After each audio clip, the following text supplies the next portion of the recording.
but just seeing the story was cool. You didn't like this one, very much, did you? Oh, it's just fine. No.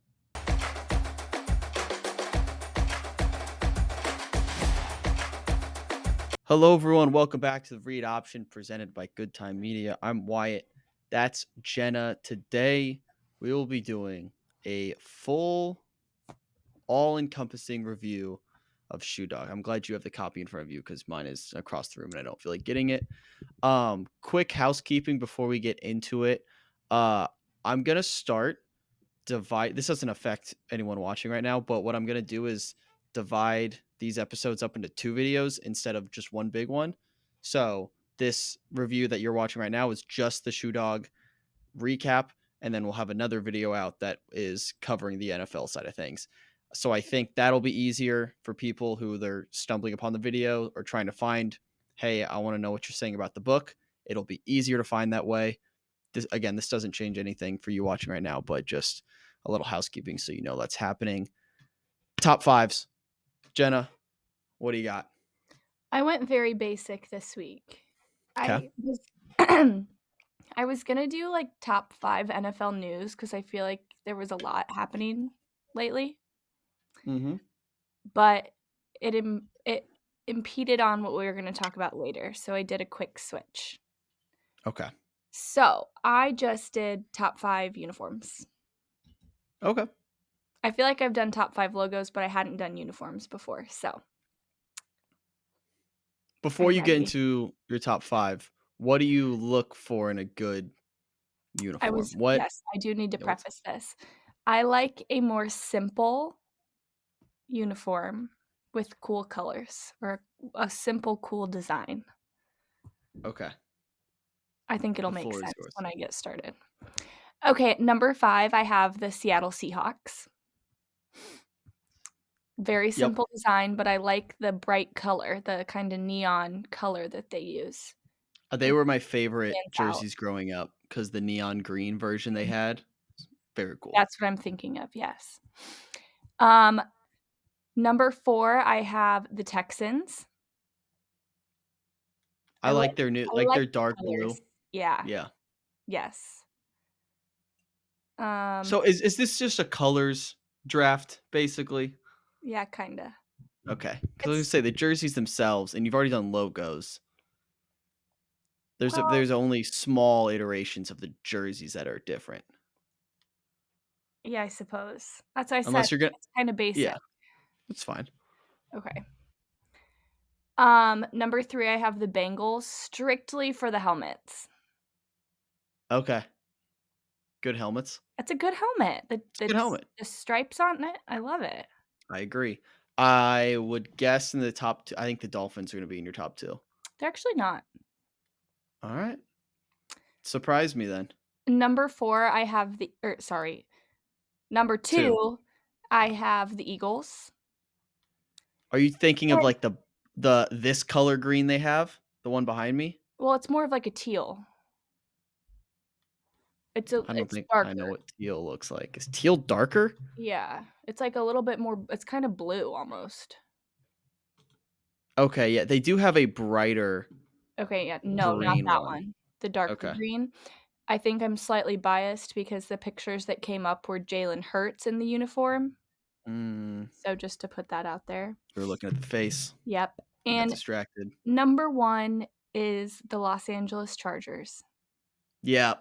Yeah, it's a good They call. look They so I nice. It looks like a uniform they would wear in, like, a movie, like, the colors and Mhm. everything, it's just a solid uniform. Well, they're blue. I don't have I told this on this show? What their color scheme, how it has to do with Good Time? So they're blue, the exact shade of blue they have, that light blue that Yeah. the Chargers do, is the exact same color I used for the Good Time logo, Oh, like 3 years ago when I was putting together the logo. I Googled what the color number or whatever you call it is, the and I did the ex Pantone number? yes. So I love that color so much, I wanted that to be the color, Beautiful so color. fun fact, little behind I the thought time. I thought you were gonna try to claim that they copied your color. I Yeah, yeah. blanked there for a second. No, I copied theirs specifically. I intentionally as well, so, good color, good choice there. Alright, There's my list. solid. My top 5 this week, is related to what we just finished reading because we read a Phil Knight memoir. I did a top 5 list of people who will eventually write a memoir Oh, that's a good one. that I will read. So a lot Oh, of people are gonna write memoirs, okay. but these are memoirs that if they come out with it 20 years from now, I would definitely read it. So most of them are around the same age group. I would say mostly like a little bit, I would say late 20s, early 30s, where they've done enough in life where I think they have a lot to talk about. So number one, or sorry, no, no, I didn't rank these. Let's go. I'm gonna mentally rank them right now. Um, all right, we'll go number 5. You're gonna make fun of me because it's number 5. But Jake Johnson, the New Girl. I Oh, think this will be the funniest memoir on here. I think he'd be a funny writer. Also, he's got an interesting backstory enough to fill a decent amount of the book. And then New Girl behind the scenes stuff, I'm gonna read that. So that's very personalized he's for also me. a writer in New Girl, so that would be kinda cool. Oh, that would be a funny bit if he wrote it as it If, like, like under the pen name or something. yeah, or yeah, he wrote it as Nick Miller. Yeah. That'd be funny. He also I don't know if you've heard this story. There's this wild story about his mom where one day, I think he was like 4th or 5th grade, his mom just said, "You're not allowed to go to school tomorrow." And he I was like, think "What?" heard this on a podcast. Yeah, he was like, "What are you talking about? Like, I'm just gonna go to school. I'm not sick or anything." And she just like for some reason said, "Don't go to school tomorrow. I'm not letting you." It turned out he had a field trip that day, so he was never actually going to the school. So he was just getting on a bus, going to a field trip, coming back home. That day at school, there was a shooting at the school. Mhm. Yeah, it's pretty crazy. Insane. Insane. Yeah. So that there's enough in his, childhood, I think. That would just be interesting to hear more about. So, Yeah. he's number 5. Number 4, I'm gonna go with where do I wanna go here? I'll do Andrew Garfield, number 4. I think he has a very interesting life, but I also think he just has he's such an old soul already at whatever he's like I want to say mid 30s, maybe pushing 40. He just has such a way with words in all his interviews. He's just very charming and I think he could write some very inspirational words. He also has done I mean he was Spider-Man. Mhm. There's you could write an A lot of entire memoir just projects, yeah. yeah, he's worked with Martin Scorsese, he's done a lot of cool things, did Tick Tick Boom, he's done singing. He's done a bunch of different things where I think combining just him as a person with what he's done would be a very cool read. Number 3, I'm gonna go with Brianna Chicken Fry, very recent. I just want to hear all that drama that hasn't come out yet. That's recency bias. This list isn't gonna age well, but I was just racking my brain of who's holding secrets that I want to know about. Okay. And as someone who I've struggled with this whole story with Zach Bryan being a scumbag, which I've kind of known. But I've been listening to Zach Bryan before everyone else. Everyone says that, but I was listening to Zach Bryan, like, back in high school, like, 2017, before anyone else was, Okay. and then now I'm just upset, but anyways, I bet she's got a lot of stories to tell, but, number 2, who I didn't think these would be in my top 2, but I have to decide. Let's go with there's a lot of recency bias on this one. I'll save her for 1. We're gonna go Shia LaBeouf at number 2. Okay. Shia LaBeouf is a interesting cat. Mhm. Very interesting. There's a lot going on in that brain. I want to see what he can put on a page because I can't get a good read on him. He also seems like a very thoughtful, like introspective person where I think he would write a memoir that's very self-aware and doesn't paint himself in the best light. I think he'd be willing to say, "Hey, I was a scumbag here, Mhm. and I did this, this, and this." He'd be very open. He'd be very open and vulnerable with what he writes about. So put him at number 2. I had no intention on putting her at number 1, but it's just how the cookie crumbles here. Ariana Grande, I think she has 3 very unique stages of life. You can go with the Nickelodeon stuff, which is a massive just black hole in itself with all this stuff behind the scenes there. So she Yes. grew up in that. Then you add Mac Miller into there. There's a lot to unpack there. And Yeah. then now we move on to the Wicked stuff, which is going to be a big part of her life. Obviously, right now she's having a moment. She's going to have another moment next year. This is a big storyline of her life. So there's a lot there already. Who knows what she goes on to do? And she's like one of the most successful streaming artists of all time. I Mhm. think she's what, top 5 most followed people on Instagram. Insane. Yeah.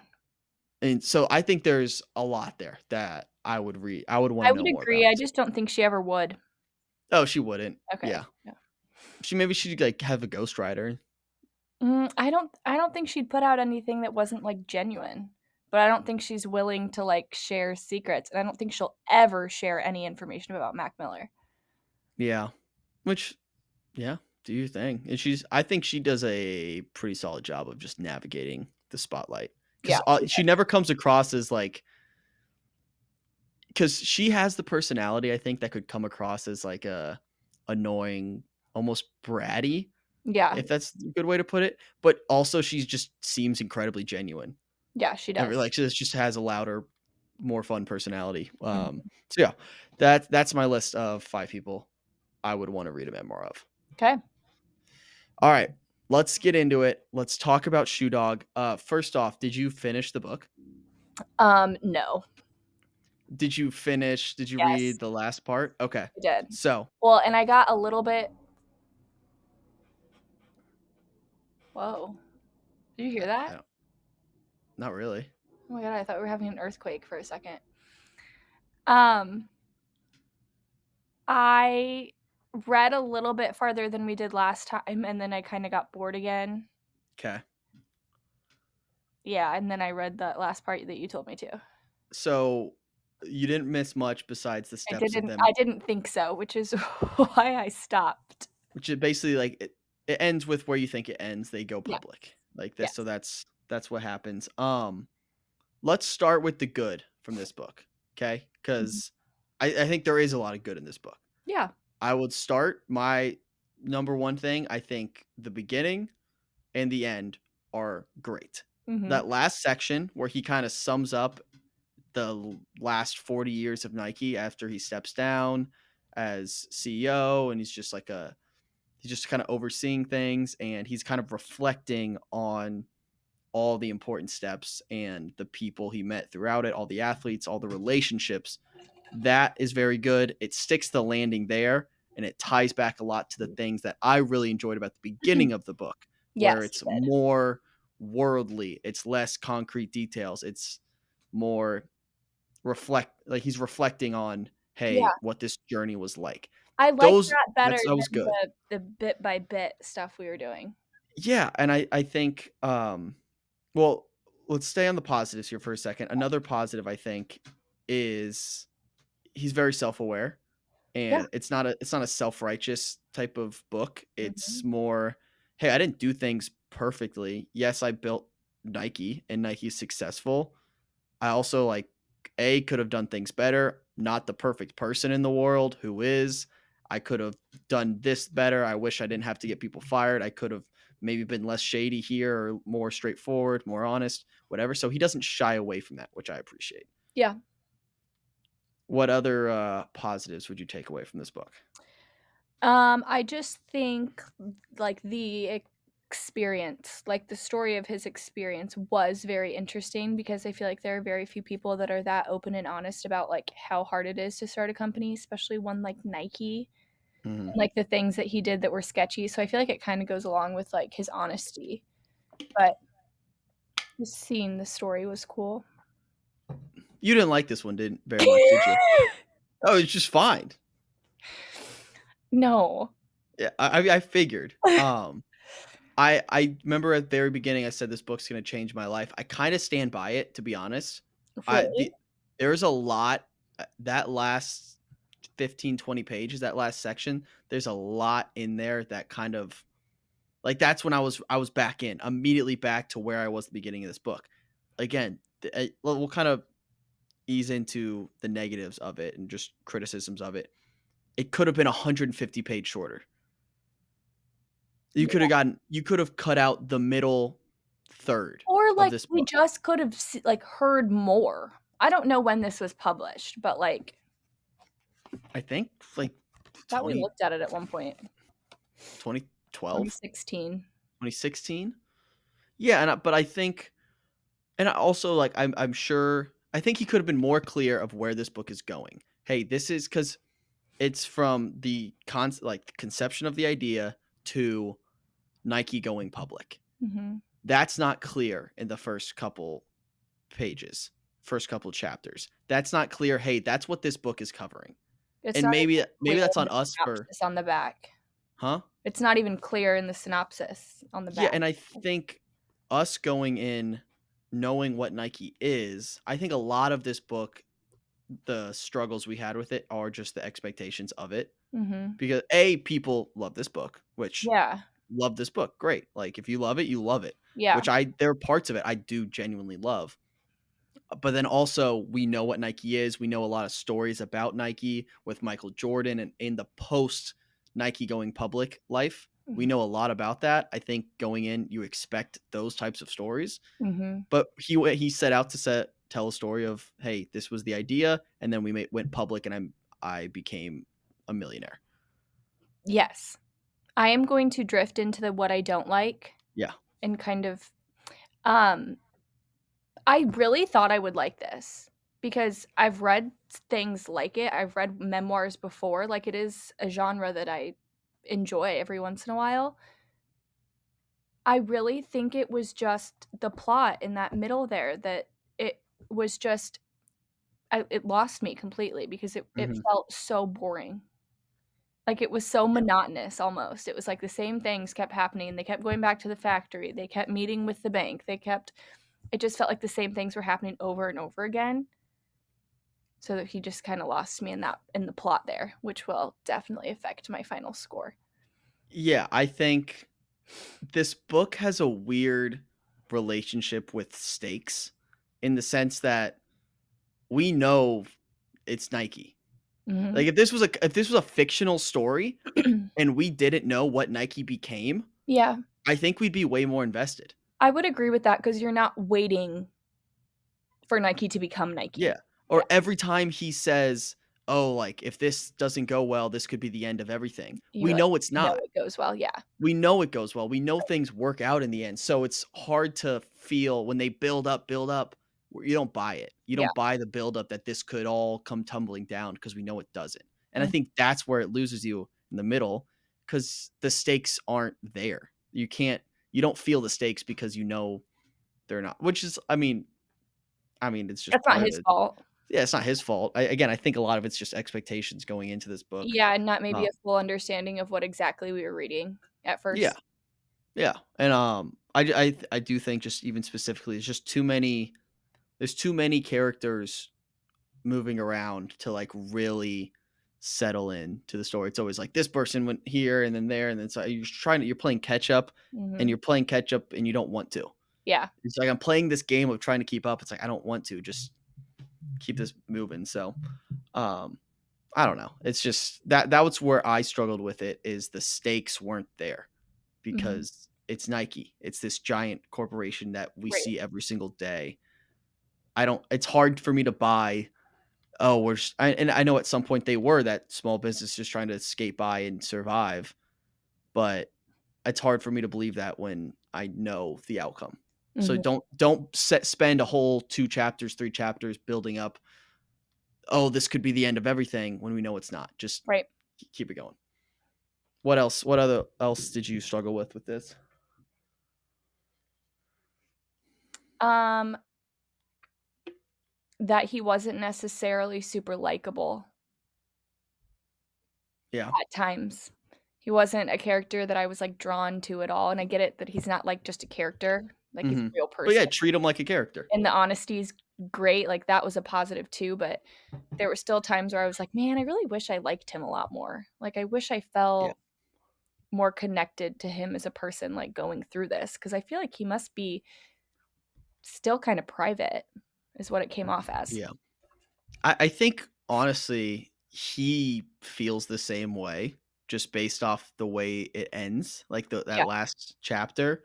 He's doing a lot of thinking of, man, I wish like I spent more time with my kids. Like Mhm. I wish I did this. And then also you see his brain working where I wish I could do it again too, Yeah. which is a really interesting point. And I think it's really cool. Like that stuck with me a little bit where there's tunnel vision almost for this entire book for him. He's like, Right. we have to make this work. And then at the end, he takes the Surviving glasses day by off. day. They survived. He's a bajillionaire. Yeah.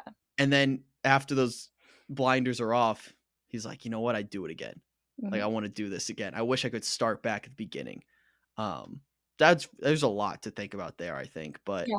so I think the last section really saved this book for me. Yes. Like, really, because then he started to tie a lot back, and when he's just reflecting on the stories and the moments that could have gone wrong, could have gone differently, and how it tied into his life, and just I like that part so much that it almost highlighted how much I didn't like the middle section, Yeah. which is frustrating. It's a I frustrating know. read It was a because it really gave you great beginning and a really great end and a mhm, kinda shitty middle.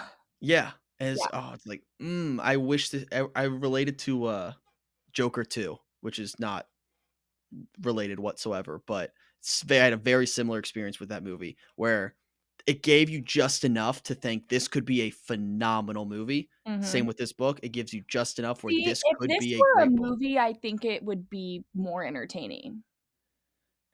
I Yeah. think it could. Obviously, they'd have to cut out that middle section quite a bit Mhm. because it is so But that's a long. montage. Like that middle is a Right. montage, a 2, 3 minute montage. Yeah. So I don't I know. don't know. I agree there. Few questions before we wrap up and give our final score. Um, we kind of already answered this, but going in, there were a lot of expectations for this book. A lot of people say they love this book. You're getting a lot of phone calls. I know. Is this the same number? It's a rant. I don't have this number saved, so I'll call him back. Um, did this live up to the expectations that other people had, or maybe even you had? I would say no, but not by, like I didn't miss by a lot. Okay. I would say I I okay. was I would say there's, like, 2 different viewpoints here, like, right before we started, a lot of people were saying how great it was. I was excited to hear about all the cool stories, like, that's what I was looking forward to, so in that case, yes, I was disappointed. It didn't live up to my ex no, it didn't live up to my mhm, expectations, but once I actually understood what we were reading, I think then. yeah. I would say if you asked me a week ago, I'd say I was underwhelmed with Yeah, it. Ask me now, I say it was solid, yeah. like, it was good, and then I think if you ask me a year from now, I'll probably say I enjoyed it. Like, not even because Looking back, I think I will take enough from it, and I'll just forget the parts I didn't like, and yeah, I'll take enough from it that I think it's gonna grow on me more, and yeah, I'm gonna think about a lot that he talked about.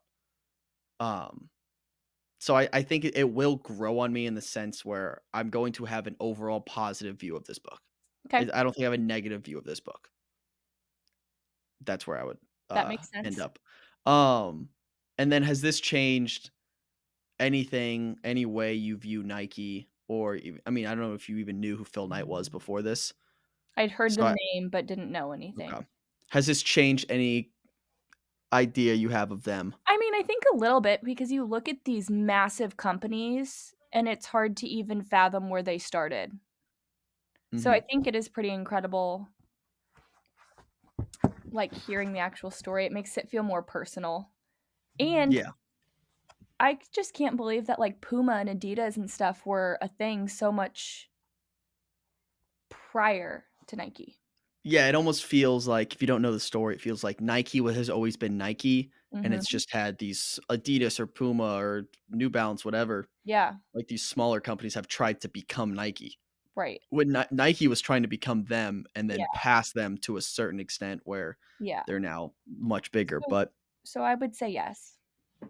yeah, I would on like I don't know if anything's really changed with how I view Nike, to be You honest. probably knew a lot more about Nike. I knew a decent amount, Yeah. and, like, you just hear stories about so I knew they kind of had not these humble beginnings, sounds cliche, but I knew it was a small company that just continued to grow, and I knew of Phil Knight. Um, so yeah, I wouldn't say much has changed honestly with how I view Nike, but it was interesting that now I know just more about it. Yeah. All right, final score. Well, actually, before I do final score, I want to do this because I think I did this with the last book we read. It'll basically if you like this. So if you like this book and you want something similar on the movie screen, Mhm. 3 movies I thought of when I was doing this. One, was Blackberry, which is my favorite movie, maybe besides Oppenheimer from last year. It is a phenomenal movie. It's about the founding of BlackBerry and eventually, like, obviously gets taken over and, like, the iPhone crushes BlackBerry and BlackBerry's out of business, but it's a similar type I of didn't even know that was a thing. oh, it's such a good movie. What's his face? He's in Always Sunny in Philadelphia.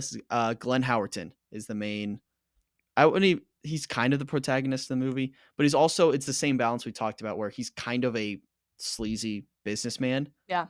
And obviously things end up differently for BlackBerry than it did Nike, but very similar vibe. Yeah. Steve Jobs, the movie, Mhm. obviously a lot of ties there. We Yeah. even meet Steve Jobs at the end of this book. And then Air, obviously, it's a great movie, which It's really I liked when I would find new characters or when he would mention new people, I would look up the cast of Air and see where they were in the um, book and who portrayed them because oh, interesting. I for some reason in my head I had that Matt Damon's character was Phil Knight Yeah. and it wasn't, and I was like, first I don't know why I did that because I knew Sonny Vaccaro was a very different person, but then he mentions Sonny Vaccaro like briefly in this book, and then he's a huge part of getting Jordan. So Hmm. definitely if you like this book, watch any of those 3 movies. Highly recommend all of them. Overall score, Jenna, out of 100, where are Can you you tell putting me what this I book? ranked the last one? I can if you give me a second.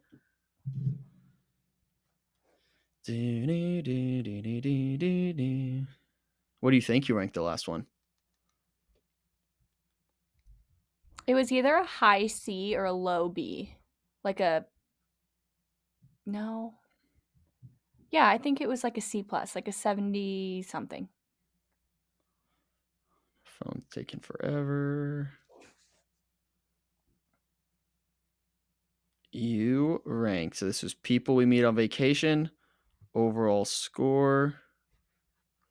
You gave it a 79 out of 100. Okay, I so gave I it was an right. 82. Okay. I am going to give this a 72. Okay. I'm struggling with this because mentally I was kind of where I was at with the other one, Mhm. like low 80s. Yeah, I think in terms of just pure enjoyment of reading it, it's a little less. right. So You gotta think about the overall and not just, like, what you took yeah, away. I'll give this a 78 out of 100. Final score. Sweet. All right. Well, that is our review of Shoe Dog. And next week we will start. It's already been ordered, Jenna. Don't worry. I'm We are so reading. excited for this one. We are I reading. am What so excited. was it? In a Holidays by Christina Lauren. Yeah. Perfect. So what we'll do an episode next week's episode will kind of be a what are we getting into here? It's Oh, not I going to be might enough. have it done. Okay, calm down. I want to do so something that I want to do. I might do a little PowerPoint of like here's what I know going into this book. Where like I don't I'll research the author a little bit. Hey, this is what I'm expecting, stuff like that. So we might do that next week depending on timeline, but we will start that. So if you want to read along with us, get that book out. I'm All so right. giddy. It's a Christmas book. It does work out well. It'll be fun. So